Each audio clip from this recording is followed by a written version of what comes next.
আমি কালকে মাছ রেখেছি, এখানে 2টা আলু কেটে রেখেছি, পেঁয়াজ টমেটো ধনে পাতা কেটে রেখেছি, আর এখানে বেগুন কেটে রেখেছি। আজকে 2টা আলু দিয়ে মাছ দিয়ে বেগুনগুলো রান্না করবো।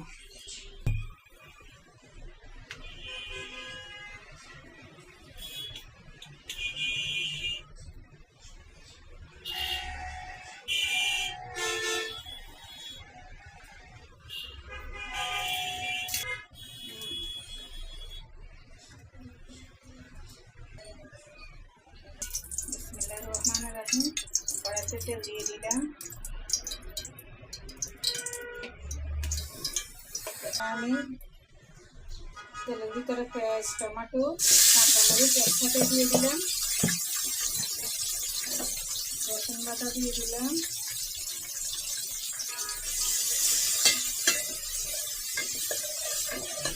আমি একটু নেড়ে চেড়ে দেবো।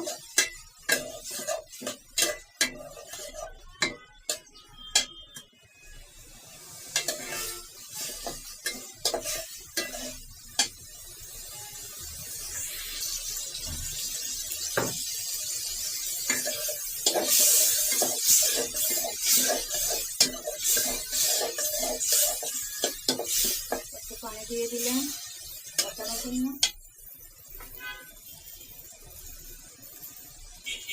স্বাদ মতো লবণ দিয়ে দিলাম,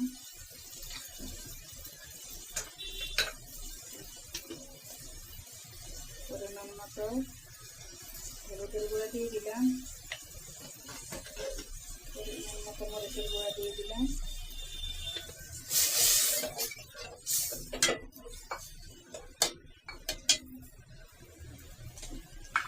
একটু জিরার গুঁড়া দিয়ে দিলাম,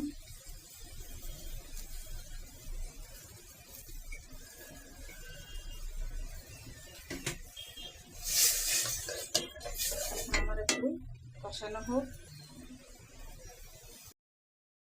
আমি আলুগুলো দিয়ে দিলাম, এগুলো তো কষানো হওয়ার পরে দিব পানি দিয়ে। এখন আমার আলুগুলো এর সাথে কষানো হয়ে যায়।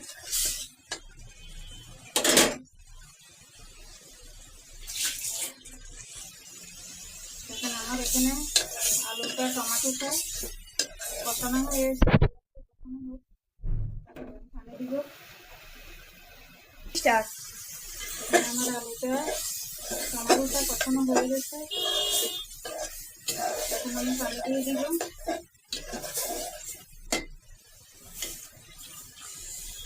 পানি দিয়ে দিলাম।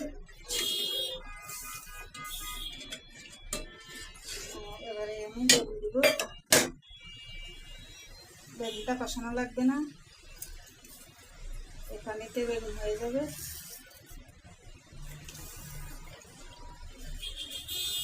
এখন বেগুনের জন্য আমি আলুটা একটু বাড়াই দিলাম। মাছটা পরে রাখবো, বেগুনটা বলক আসুক। এখন আমার এখানে কালকের জন্য বট জাল দিব। 2টা পেঁয়াজ, 5টা এলাচি, 3 টুকরো দারচিনি, তেজপাতা দিয়ে দিলাম। পেঁয়াজটা একটু কম দিলাম, ভাজা করার সময় আবার পেঁয়াজ দিতে হবে।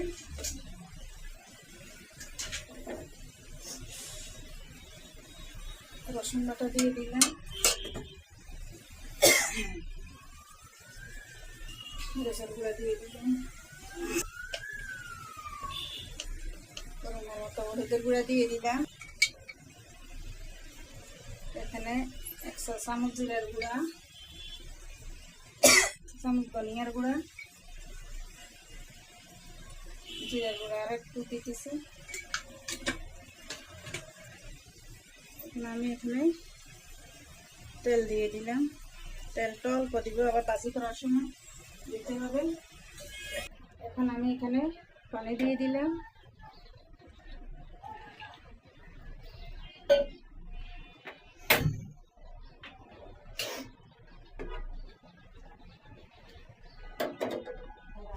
আমার আদাটা দেওয়া হয়নি, আদাটা আমি ফ্রিজিং করে রাখছি। এখন একটু আদা দিয়ে দিলাম, বেশি লাগবে না। তখন আমি একটু নেড়ে ছেড়ে দিব। এখন আমার বেগুনটা বলক চলে আসছে, এখন আমি মাছ দিয়ে দিব। আর আজকে বেশি দিব না, শুধু 3 টুকরা মাছ দিব। এখন আমি ঢাকনা দিয়ে দিব, আগুনটা একটু কমাই দিব।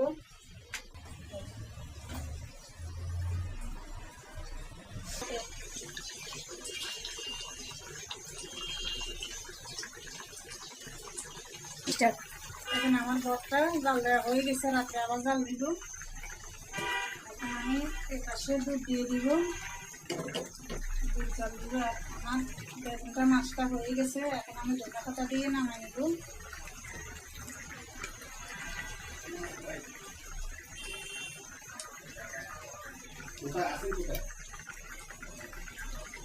আমার বেগুনটা নামাই নেব। এখানে আমি বাটটা বসাই দিলাম, আর এখানে আমি সালাদটা কেটে নিলাম।